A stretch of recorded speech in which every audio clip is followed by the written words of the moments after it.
terremoto sucedido en la zona nororiente de nuestro país, manifestando que efectivamente apenas sucedida este desastre, nosotros nos constituimos como Ejecutivo al COEN, hemos estado actuando como CONAGER con las diferentes instituciones para poder dar respuesta inmediata a todos los requerimientos de la población afectada. En este momento tenemos al día un reporte de 17 heridos, de los cuales solamente uno se encuentra hospitalizado. Hay 5.222 damnificados, hay 8.009 afectados. Hay muchas viviendas destruidas, 223 en total, 772 inhabitables, 1.597 afectadas. Instituciones educativas 65 afectadas, establecimientos de salud afectados 42. En este momento nos encontramos trabajando con las diferentes instituciones, pero también con las Fuerzas Armadas en el lugar para proveer de ayuda humanitaria, pero también para generar traslados a quienes se encuentran varados en las diferentes zonas.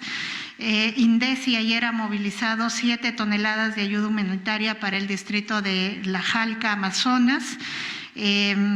Los gobiernos regionales también están trasladando ayuda a diversas zonas de las diferentes regiones, tanto de Amazonas, de San Martín, de Cajamarca, y las Fuerzas Armadas están en este momento trabajando en diversas zonas en los que se requieren, sobre todo, traslado de personas que se han quedado en algunos casos incomunicadas porque hay carreteras afectadas. Tenemos también a la Fuerza Aérea con 2 aviones Spartan que están y helicópteros también de la policía igual para el transporte de bienes de ayuda y también el traslado de personas. En este momento el presidente de la República nuevamente se ha trasladado hasta la zona con varios ministros para que puedan verificar las labores de ayuda. Han estado presentes los diversos sectores, el Ministerio de Salud, el MIDIS con el reparto de alimentos, vivienda con 17 brigadas de profesionales que se encuentran en las zonas más afectadas y han estado los demás sectores apoyando también una serie de acciones que ayudarán para que la situación por lo menos se pueda restablecer y que las personas puedan estar seguras. Así que queríamos informarles estas acciones que vamos realizando en torno como respuesta al desastre que hemos sufrido en nuestro país. Voy a dar la palabra también al ministro de Salud, que tiene algunas informaciones que dar al respecto y respecto a otras situaciones urgentes. Adelante. Gracias, Premier. Muy buenos días, señoras, señoritas, señores periodistas. Bueno, en primer lugar, ayer estuvimos efectivamente en Amazonas, en un nivel de coordinación con el gobierno regional y la Dirección Regional de Salud, primero supervisando los establecimientos de salud. Encontramos 59 establecimientos con algún grado de daño en su infraestructura, 2 de ellos inoperativos. Hay un niño de 3 años que ha fallecido fruto del sismo porque le han caído unas tablas encima. Este niño pertenece a una de las comunidades originarias. Hubo varios accidentes de tránsito a partir de los problemas en las carreteras. Hubo un accidente de tránsito donde se cayó a un abismo, una combi con 18 personas, fallecieron 12 personas. De las 12 personas, una de ellas era un médico serums y la otra era un obstetra que estaban en funciones y que se dirigían a sus establecimientos de salud. Y también han habido pacientes que han sufrido traumatismos encefalocranianos. Ya estos 2 pacientes han sido referidos a la ciudad de Chiclayo el día de ayer. Y también se han trasladado los cuerpos del médico y de la obstetra, acompañado de su familia, también a la ciudad de Lima, como ellos deseaban.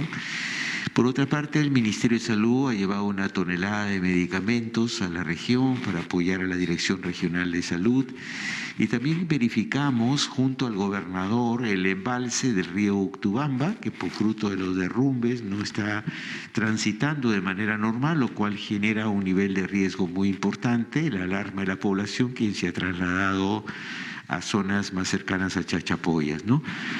Esperemos que Defensa Civil, que está actuando en toda la región, esté abordando ya este problema del río Uctubamba. Ha quedado en Chachapoyas un equipo de la Dirección del Ministerio de Salud de Riesgos y Desastres, un equipo de 12 personas que está permanentemente monitoreando.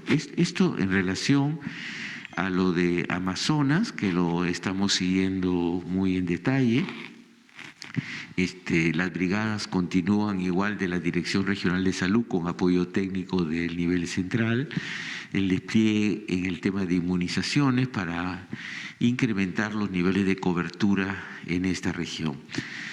Por otra parte, quería informar que efectivamente en el caso de la pandemia, ustedes ya tienen conocimiento que se detectó en Japón un nuevo caso de la variante esta Omicron, que era una persona que provenía del Perú, es una persona de ascendencia japonesa que estuvo acá en nuestro país. Hemos tratado y seguimos tratando de contactarnos con ella, ya sabemos sus datos, sabemos dónde ha vivido en el Perú, estamos rastreando los contactos probables que pueda haber tenido aquí en nuestra patria. Hasta hace 1 hora estábamos tratando de comunicarnos con ella, que está en Japón en este momento, para saber cómo ha sido su itinerario. Tenemos extraoficialmente la versión de que habría hecho una escala en Brasil, ¿no? Pero esto todavía está por certificarse durante el día de hoy, ¿no? Por otra parte, sí, efectivamente seguimos con un ascenso lento, pero sostenido en algunas regiones, en otras se ha estabilizado de los casos de COVID, ¿no? Y lo que sí es que ha habido un repunte en la vacunación muy importante. Hasta el día de anteayer, que se vacunaron casi 2 millones de personas, estamos ya en el 66.5% de la población vacunada con 2 dosis, de la población objetiva. Y esperamos en los próximos días poder llegar al 70% de la población peruana vacunada con 2 dosis, lo cual realmente es un avance muy importante, pero que no nos confiamos frente a la situación epidemiológica que tenemos y a esta nueva variante que ha alarmado al mundo. Se han tomado algunas medidas nuevas y se ha adelantado también, esto va a salir resuelto de manera oficial el día de mañana seguramente. Se han adelantado estas medidas de restricción y normas para el día 10 de diciembre en función de la prevención frente a esta variante. Se ha tomado la decisión por ahora de no aperturar las fronteras como se tenía planteado. De hecho, los países vecinos han tomado esta decisión antes incluso que nosotros del cierre de fronteras. Y también para los países de África o países que tengan infección comunitaria demostrada, no solamente le vamos a pedir las 2 vacunas, sino también una prueba molecular de no más de 48 horas, pero es para estos países. El resto de los países por ahora van a seguir circulando con el certificado de 2 dosis de vacunación, ¿no? En las próximas 24 horas se va a concluir los protocolos, los lineamientos de el control de las empresas con más de 10 personas que laboran de manera presencial para conocimientos, lo estamos conversando con el Ministerio de Trabajo, esto se va a hacer en el día de hoy, así que calculo que mañana podremos tener ya los lineamientos de cómo se desarrollarían estas normas, ¿no? También nos reiteramos que para el transporte interno y para el transporte tanto terrestre como aéreo, es obligatorio el certificado de doble vacunación para poder trasladarse en nuestro país. Bueno, esto básicamente igual va a salir publicado, ¿no?, de manera ya oficial en las próximas 24, 48 horas a más tardar, para que la población tenga conocimiento, el máximo de los cuidados frente a esta pandemia. Tenemos que también se va a modificar el horario de restricción de salidas, tanto para Navidad como para Año Nuevo, a fin de salvaguardar la salud de toda la población. Esto también va a ser publicado en las próximas 48 horas para conocimiento de toda la ciudadanía. Muchas gracias, señora Premier. Muchas gracias. Vamos a darle la palabra al ministro de Economía, que también tiene informes sobre su sector.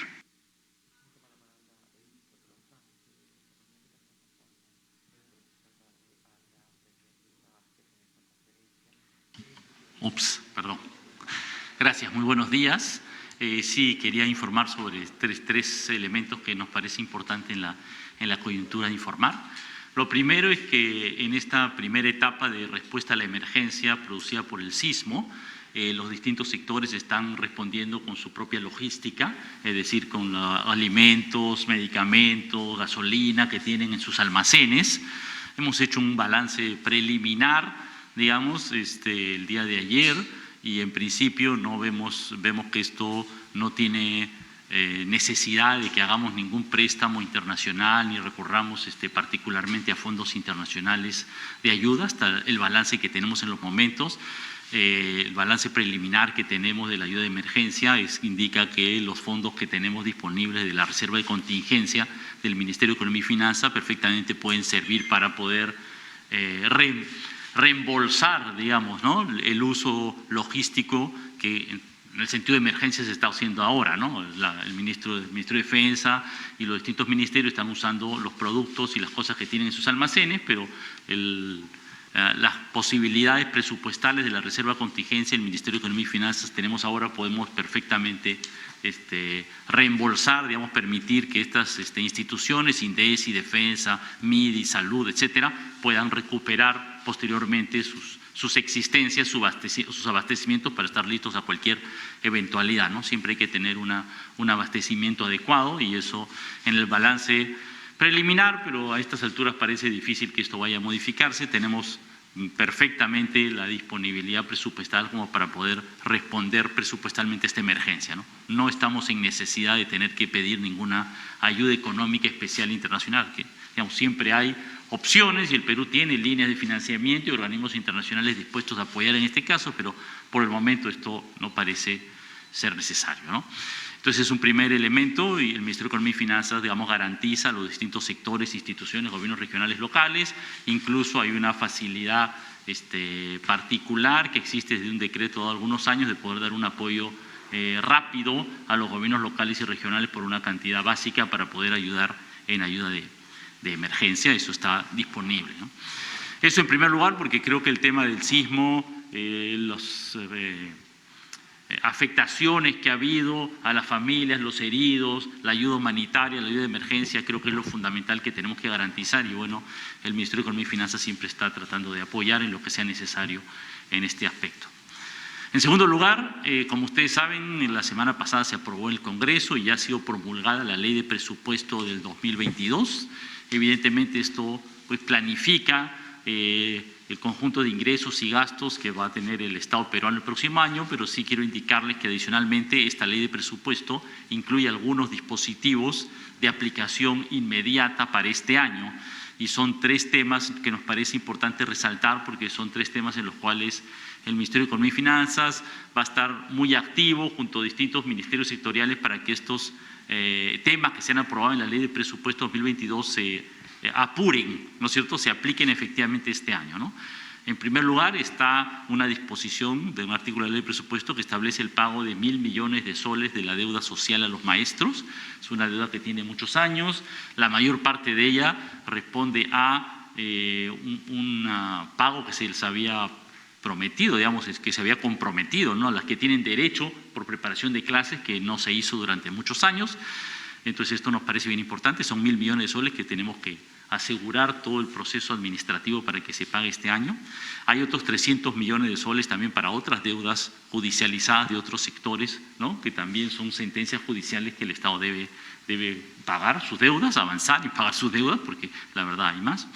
Y también hay una disposición en la ley de presupuesto que nos parece bastante importante y que queremos resaltar, que es que se va a otorgar un complemento a los pensionistas de la ONP. Son 580.000 pensionistas que antes de fin de año, antes de Navidad, van a recibir 350 soles adicionales que se les va a depositar entre el 22 y el 23 de diciembre directamente en sus cuentas, donde siempre se les abona su pensión regularmente, ¿no? Entonces van a tener un refuerzo de su pensión.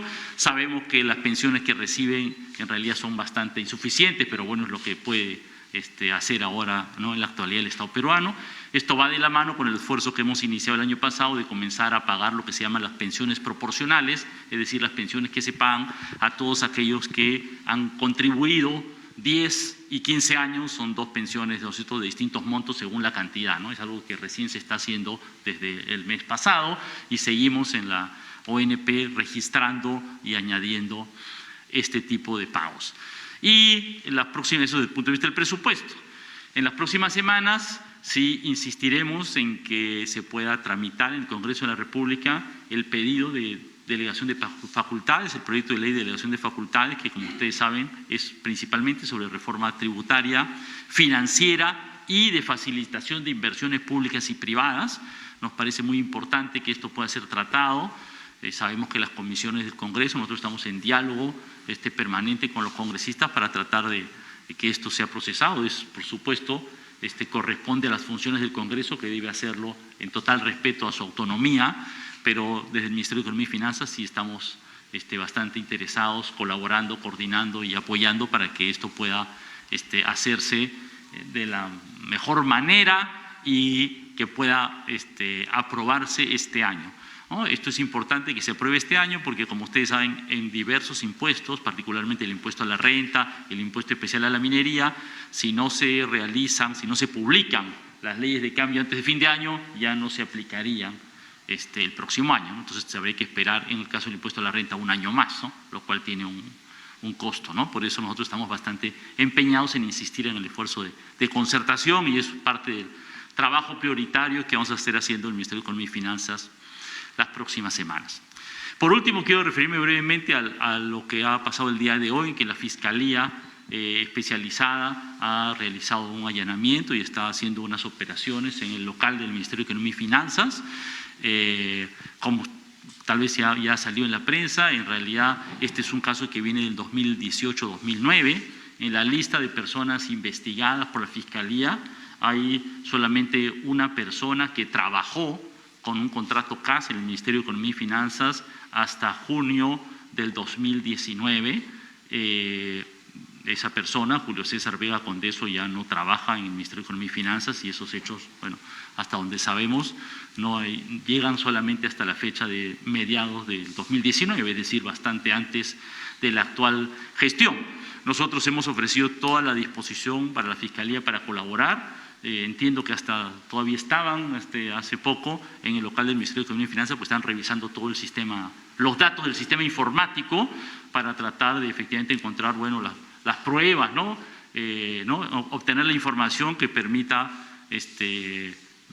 aplicar las sanciones correspondientes, ¿no? Culminar con la investigación fiscal, ¿no?, y establecer las responsabilidades correspondientes para todos los que puedan estar implicados. Nosotros, desde el Ministerio de Economía y Finanzas, ofrecemos todas las facilidades a la Fiscalía.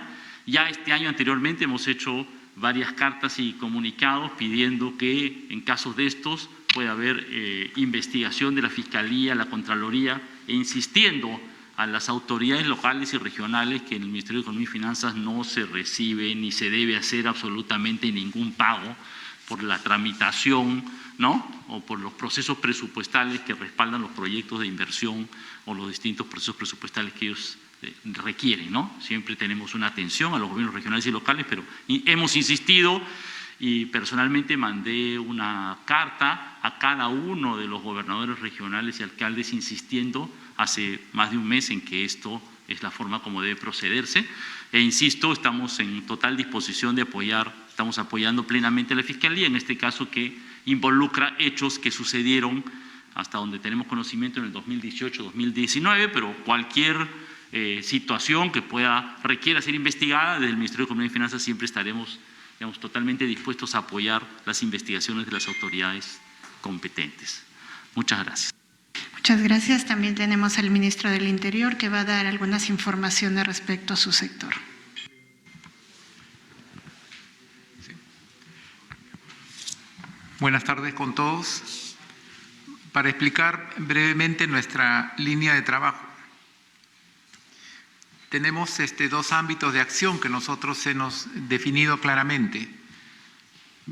Trabajamos inicialmente en formar equipos de respaldo a la labor del despacho ministerial y ahora hemos entrado a otro nivel de la preparación, planificación y convocatoria de algunos cuadros importantes. Ahora hemos empezado a lo que nosotros consideramos es la ejecución de nuestro trabajo. Y esa ejecución del trabajo contra el crimen la estamos dividiendo en dos planos. Uno es la seguridad ciudadana, donde trabajamos intensamente en tres niveles. La participación de la ciudadanía. Estoy viajando bastante al interior del país para ver la forma de convocar a la ciudadanía a integrarse a las juntas vecinales.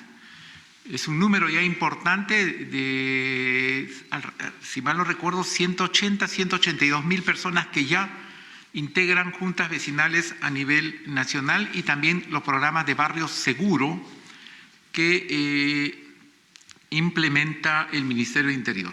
Entonces, un primer segmento que respalda el tema de la seguridad ciudadana es la participación masiva de los ciudadanos de la población en la lucha contra la delincuencia. Un segundo nivel son los ciudadanos, son los municipios a través de las autoridades electas por el pueblo y gobiernos regionales. El municipio fundamentalmente cuentan con recursos económicos, cámaras instaladas en la jurisdicción, cuentan con un parque automotor bastante importante para nosotros. Y un tercer elemento, este trinomio que estamos convocando, es la policía.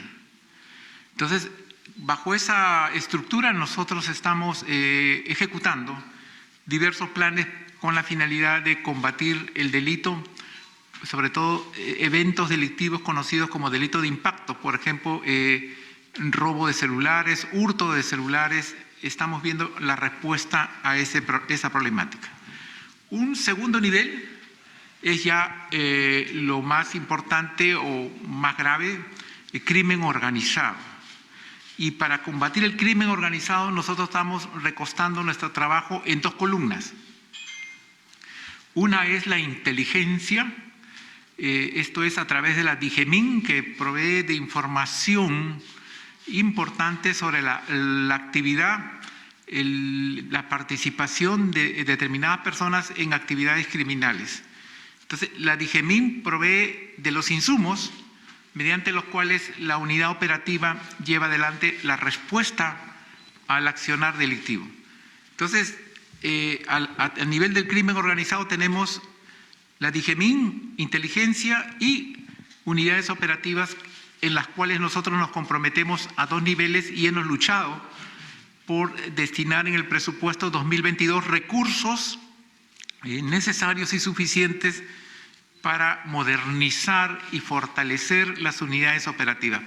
¿Qué unidades operativas, por ejemplo? La división de secuestros, la DIRINCRI, narcotráfico, DIRCOTE, esto es terrorismo. Entonces, bajo ese fortalecimiento, la planificación en conjunto con la policía, ya hemos empezado con el desarrollo de importantes operativos. Nosotros en los operativos brindamos el respaldo al Ministerio Público que ejecuta estos operativos de acuerdo al mandato constitucional. Ayer se desarrolló un operativo muy importante donde se desarticuló una organización criminal que actuaba con extrema crueldad, conocida como los Michis. Y hoy día está en pleno desarrollo el operativo Gestores a cargo de las Fiscalías Anticorrupción, cuyo responsable es el señor fiscal Omar Tello Rosales. En esa línea yo quería inicialmente compartir con ustedes esta información y tenemos programada la participación del Ministerio del Interior en varias otras intervenciones que se van a llevar a cabo y que informaremos oportunamente de su resultado. Okay. Muchas gracias. Finalmente, señores periodistas, también queremos pronunciarnos respecto a los últimos sucesos políticos en los que se ha cuestionado el tema de la transparencia en el trabajo que el señor presidente de la República está realizando. Nosotros queremos decir que aunque la Fiscalía Anticorrupción ha manifestado que aún no hay indicios como para iniciar una investigación respecto a estos temas o que evidencien delito, para este gobierno sí es muy importante mejorar los mecanismos de transparencia de cara a las preocupaciones de los ciudadanos. Y en ese sentido, atendiendo también a la recomendación hecha por la Contraloría de la República, que manifiesta que al menos hay una situación adversa a la transparencia, pues tenemos el encargo de manifestar que este gobierno liderado por el presidente Pedro Castillo ha decidido tomar algunas acciones para dar cuenta de sus actuaciones y evitar cualquier especulación respecto a cualquier acto irregular o ilegal que se pudiera haber realizado por parte de su persona. En ese sentido, algunos anuncios importantes que vamos a realizar. El primero es que, atendiendo a la recomendación de la Contraloría de la República, la Presidencia de la República ha decidido reactivar la Oficina de Integridad de la Presidencia, que no estaba activa desde julio.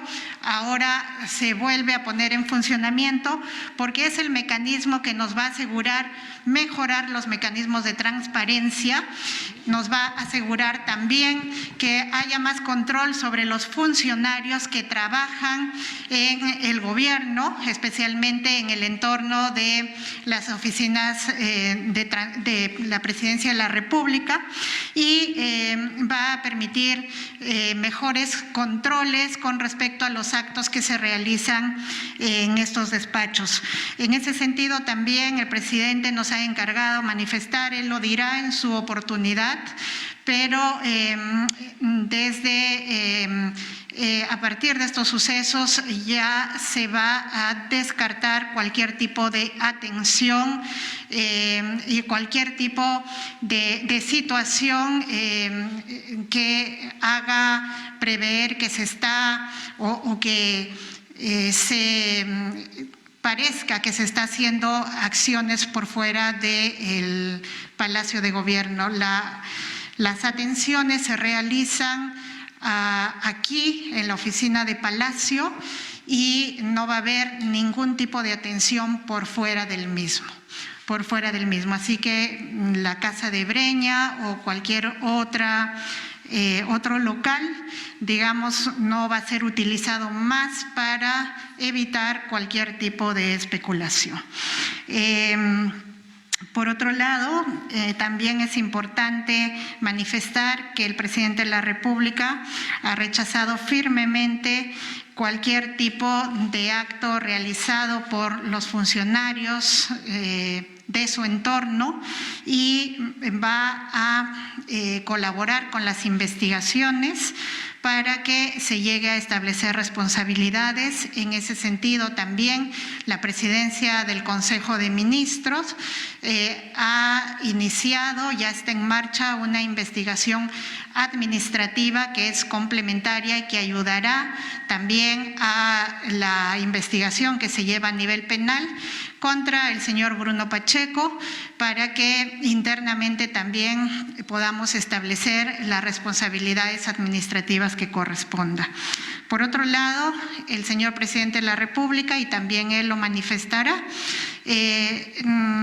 está absolutamente dispuesto a transparentar la lista de las personas con las que se reunió de manera personal, digamos, no por ningún acto de gobierno, lo ha vuelto a reiterar, no ha habido ningún acto de Estado que se discuta en estas visitas, y por transparencia se va a presentar la lista correspondiente para esclarecer estas circunstancias.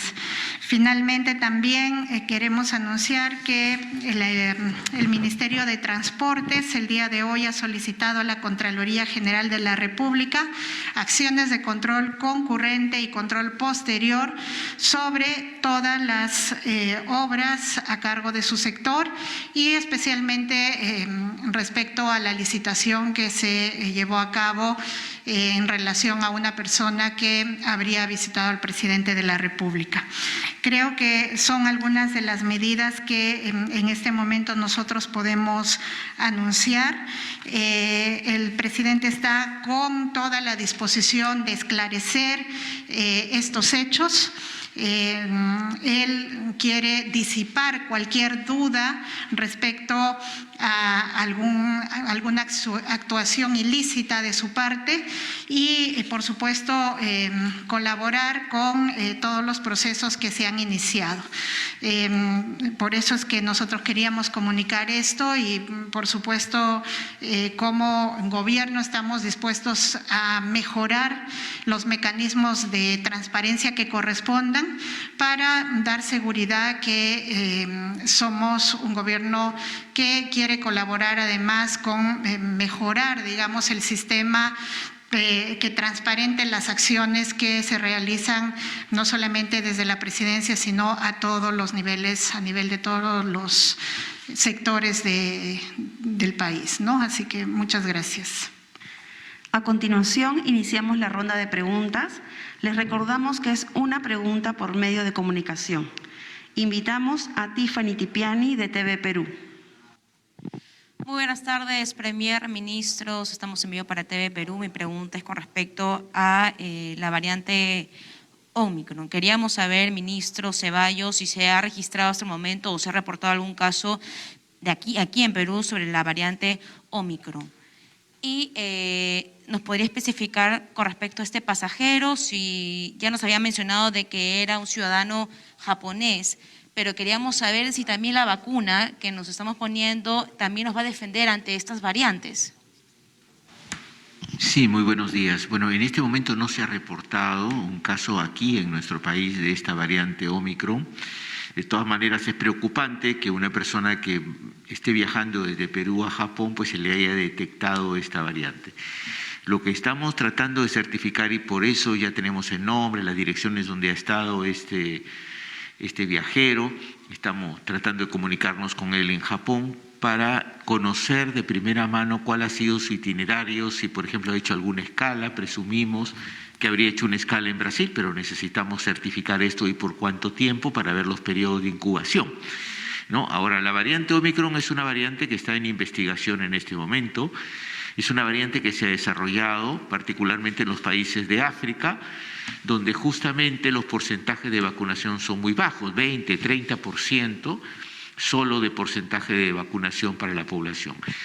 Sin embargo, según la Organización Mundial de la Salud, señala la contagiosidad probable de esta variante. En este momento, repito, en nuestro país no hemos detectado esta variante, pero sí, y esto por lo menos los estudios iniciales de la Organización Mundial de la Salud así lo señalan, la vacuna que estamos recibiendo sería efectiva frente a esta variante. Lo que tenemos que precisar mejor a través de la información internacional si bien es efectiva, si bien es importante la vacunación frente a esta variante, ¿qué tanto esta variante afecta la potencia de la vacuna? Si hay algún tipo de fuga inmunológica, es decir, que disminuya la potencia de la vacuna, que haga que la vacuna no genere un alto nivel de defensas frente a esta variante. Eso es lo que todavía no está definido totalmente hasta este momento. Pero, por supuesto, yo insisto que frente a esta y a las demás variantes, la importancia de estar vacunados es muy importante. Todavía tenemos una brecha en el país que necesitamos cerrar, sobre todo para las personas mayores de 60 años, que ustedes saben que las unidades de cuidados intensivos son los que ocupan las 2/3 partes de las camas de cuidados intensivos. Por eso es importante, y también hay un porcentaje que sí está vacunado. Por eso es que, si bien es minoritario este porcentaje, es trascendente, es clave que se pongan la tercera dosis, sobre todo las personas mayores, donde estamos avanzando, pero todavía no con la rapidez que quisiéramos. Las vacunas están disponibles, pero necesitamos la disposición de la ciudadanía. Igual es responsabilidad nuestra seguir profundizando la estrategia, acercarnos a la gente, ir casa por casa, y lo vamos a seguir haciendo y se va a intensificar más todavía en los próximos días. Gracias. Muchas gracias, ministro. A continuación es el turno de Lourdes Paucar, de Canal N. Buenas tardes, ministros. ¿Qué tal? Muchas gracias. Mis preguntas van directamente a la ministra, a la jefa de gabinete, Mirta Vázquez. Quería preguntarle, bueno, sí, ha señalado toda la disposición del presidente a colaborar con todas las investigaciones, pero yo quería saber si es que efectivamente se ha hablado respecto a estas contradicciones en las que habría incurrido el presidente con el ministro de Defensa, porque el presidente había señalado en su mensaje a la Nación que las reuniones que sostuvo en Zarratea eran de carácter personal, según el informe de Cuarto Poder, hay incluso proveedores del Estado que han asistido a estas, mientras que el ministro de Defensa había señalado que eran más bien de corte o de defensa nacional. O sea, ahí tenemos una contradicción, que además si es de defensa nacional sí serían temas públicos. Y el otro tema respecto a que son las contrataciones que han mencionado, es cómo van a quedar estas contrataciones. Por ejemplo, esta proveedora que asistió a la casa, la señora Karenin López, tendría relación con 2 empresas que postularon a esta licitación por 232 millones de soles. Van a seguir adelante con estas licitaciones, porque ya se habían adjudicado, pero se va a anular porque según algunos especialistas habría causal para anularlas. Sí, muchas gracias por la pregunta. Este otro funcionario va a seguir en su puesto, Elmer García de Salud, quien además dio un nombre falso, dijo llamarse Carlos Ponce cuando fue abordado por la prensa. Sí, muchas gracias por la pregunta. Miren, nosotros hemos tenido una reunión con el presidente de la República y él ha reafirmado que en esas visitas no se trató ningún asunto de Estado. Las circunstancias de la visita del ministro de Defensa las va a esclarecer él mismo, pero el presidente de la República manifiesta que ninguna de esas visitas ha sido por cuestiones de Estado o se ha tratado algún asunto que tenga que ver con situaciones gubernamentales. Por lo mismo, el tema de las personas que tienen que ver, que luego han resultado, digamos, ganadoras en licitaciones o que trabajan en alguna institución, se está pidiendo la investigación correspondiente. El presidente está dispuesto a colaborar con estas investigaciones. El Ministerio de Transportes, como repito, el día de hoy ha pedido a la Contraloría que inicien ellos mismos control concurrente y posterior justamente respecto a estos temas. Nuestra intención es que todo esto se llegue a esclarecer. Si se encuentra alguna causal que genere la nulidad, por supuesto que este gobierno va a asumir la responsabilidad de ello. Entonces, vamos a tener en cuenta que se hagan las investigaciones correspondientes para tomar las decisiones que sean las más adecuadas, ¿no? Muchas gracias, Premier. Seguimos con la pregunta de Mayra Calderón, de Perú 21. ¿Cómo está, ministra? La pregunta va básicamente para reforzar lo que dijo mi compañera, ¿no? Acaba de decir que se van a evaluar y el presidente está presto a las investigaciones del caso ante las reuniones clandestinas, pero sin embargo, usted y los ministros del gabinete salieron en el mensaje de la Nación a aplaudir y a avalar lo que dijo el propio presidente. Entonces, ¿cómo analizar este tema y decir, bueno, el presidente está presto, pero sin embargo se ven reuniones de madrugada, no solamente con ministros, sino también con congresistas y algunos negociantes, y no solamente lo dijo el ministro de Defensa, sino también los dijo los propios congresistas que se reunieron con el presidente? Sí, miren, nosotros, nuevamente reitero, nos hemos reunido con el presidente de la República, hemos escuchado sus explicaciones y nosotros realmente creemos que son asuntos que se pueden esclarecer. Le toca al presidente de la República y él está dispuesto a hacerlo, esclarecer estas visitas y en qué circunstancias se dieron y cómo se han producido estos hechos incluso. Y nosotros como gabinete creemos que después de estas explicaciones lo que corresponde es que se hagan las investigaciones formales para que no quede duda de que esto ha constituido o ha configurado algún hecho ilícito. A continuación, pregunta de Mariano Calvera, de RPP. ¿Cómo está, Premier? Buen día, la está escuchando todo el país.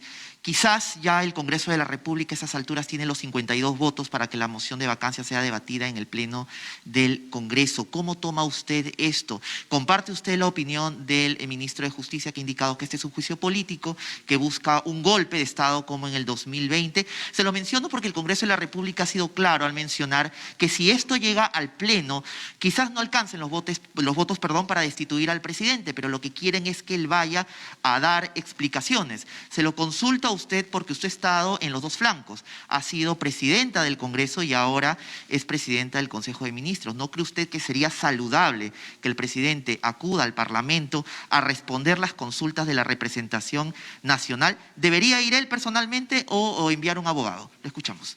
Muchas gracias por la pregunta y por recordar que yo he estado en los dos ámbitos y en los dos ámbitos he sostenido lo mismo. La vacancia es un procedimiento extremo que en realidad no constituye un acto de control político. La vacancia lo que permite es destituir a un presidente por una causal específica. En este caso nosotros consideramos que el documento en el que se solicita la vacancia no tiene los argumentos suficientes y que no debería ser este el procedimiento por el cual se quiera pedir explicaciones a un presidente de la República.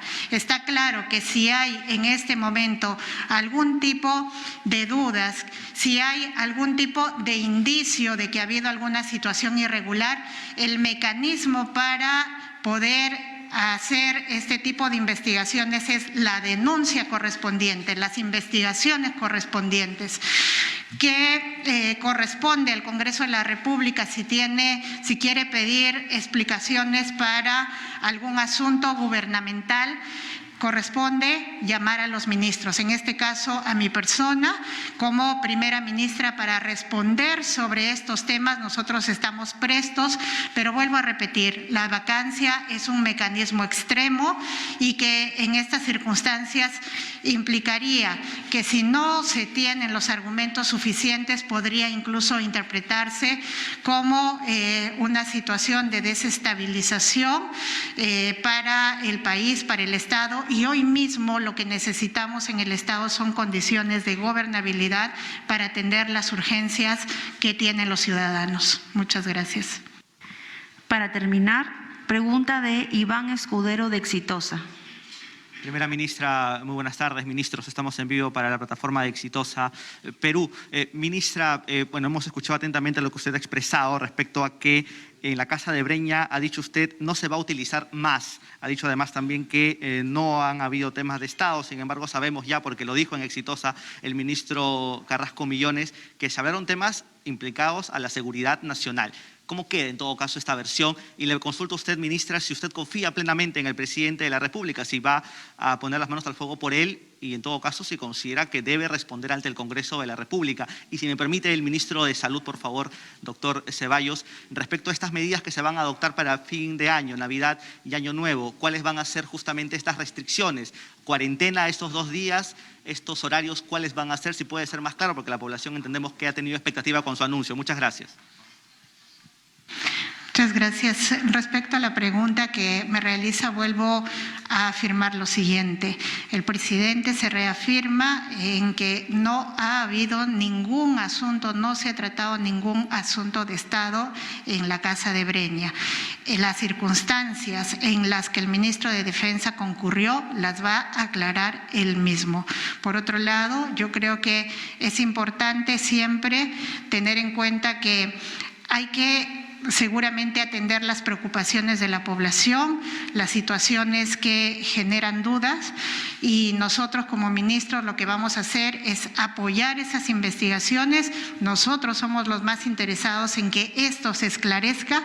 No se trata de simplemente tener un acto de fe, sino que colaboremos con las investigaciones para que los ciudadanos y todos nosotros nos sintamos tranquilos y disipemos cualquier duda respecto a hechos irregulares y peor aún ilícitos. Muchas gracias.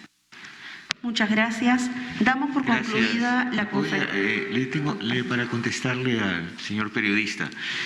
La primera cosa es que las disposiciones, y esto es bueno que lo sepa la ciudadanía, en relación con algunas restricciones están supeditadas obviamente a la evolución de la pandemia. Entonces, las disposiciones que se han dictado hasta ahora es en función de cómo viene desarrollándose la pandemia. Tenemos varias provincias que están en nivel alto porque tienen mayor cantidad de contagios, mayor cantidad de personas hospitalizadas. Por tanto, a estas regiones, mientras se mantenga este nivel alto, hay niveles de restricción, por ejemplo, para circular en la noche, ¿no? En lugar de las 2 de la mañana, pues en estas regiones es las 11 de la noche o las 9 de la noche, de acuerdo a cómo va evolucionando la cantidad de contagios en estas provincias. Si baja, pues también disminuirán las restricciones, ¿no? Para Año Nuevo y para Navidad lo que se plantea es, si bien hasta el momento permitir, por supuesto, que las familias puedan, con el uso de la mascarilla respectiva, reunirse, pero tratando de evitar que sea un número mayor de personas de las que habitualmente se congregan en Navidad. Hay que evitar esto. Pero esto va a depender de cómo vaya evolucionando la pandemia, ¿no? Hasta ahora se está evaluando, por ejemplo, la posibilidad de una circulación hasta la 1 de la mañana o de la madrugada, ¿no? De tal manera de no abrir tanto la posibilidad de circulación en las noches y tener, sobre todo para Navidad y Año Nuevo, y tener un nivel de control en estos días. Pero repito, esto va a estar supeditado a cómo marche la pandemia. Ya sabemos que hay medidas generales como el que no poderse reunir en grupos grandes, porque esto nos genera mayor posibilidad de contagio.